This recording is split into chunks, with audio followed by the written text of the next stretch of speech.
Ambassador John Bolton is with us, former National Security Advisor under President Trump, Ambassador to the United Nations. Good to see you, sir. You and I both woke up early to this news. I'm wondering if this doesn't sum things up. The world is a more righteous place, especially with Evan and Paul back in America, but it is also a more dangerous place because of the price we paid. Well, everybody should certainly welcome the fact that the Americans and others were released from their extremely unjust Russian incarceration. But what's happened here, to be clear, is a hostage swap that violates all the principles that Ronald Reagan laid down about how not to deal with terrorists and terrorist regimes like the one in Moscow. You know, this is not a spy-for-spy swap. This is not a POW-for-POW swap.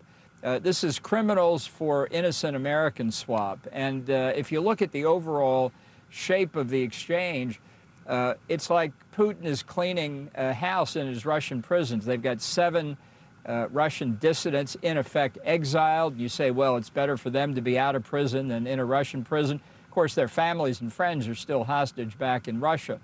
And so what's happened here is that the administration has sent a signal, as they have before with Brittany Griner, as they did with hostages in Iran, for the right price, we'll buy an American back from you. And every time that happens, it reinforces in the minds of regimes like Russia, in the minds of terrorist groups, that this administration, at least, is in the bazaar. And the only question is, what's the price? That endangers other Americans. Everybody who carries one of those blue passports becomes a piece of currency for some terrorist or some authoritarian regime to grab. It makes all Americans more dangerous, more at risk. To your point, President Biden was even asked about that a little bit during his press conference, and he made the point, we're telling people not to go places, ... He didn't say this, but to your point, so they don't get grabbed and turned in to a hostage. The administration's taken a victory lap on this, and again, I think all the time about people coming home, what it would have been like if when I was overseas, I'd gotten grabbed, and what it would be like for me to come home, for my family, and how much that would have meant. So there's an emotional part of this that you really, I think, have to think about. But then there's the larger sense, which is what we're talking with you about, is that the administration seems to want so much credit for this, and at least 2 of these people were people who Putin grabbed under Joe Biden's watch. Yeah, and let's be clear, at least by the count I've seen publicly available, there are still 8 Americans being held by the Russians. He's still got the coin of the realm for what else he wants. Why was it important for Putin to get back this KGB agent convicted of murder in Germany and a lot of these other agents about which not much is known, but you can see that they were clearly operatives?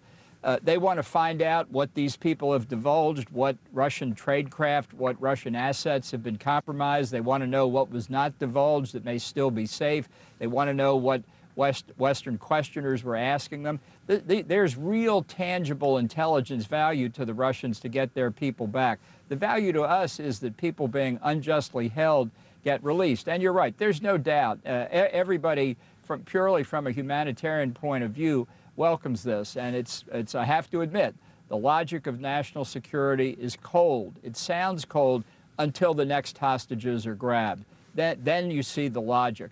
What did the Biden administration do during this period of time? How many Russian journalists, quote unquote, did they expel from this country? What kinds of sanctions did they impose? And did they enforce the sanctions, or did they just announce them? Look, this is not the way for the United States to behave. The value of an American hostage to anybody in the world should be 0. We don't trade for them, don't take them. Thanks for watching. Go to joinnn.com to find NewsNation on your television provider.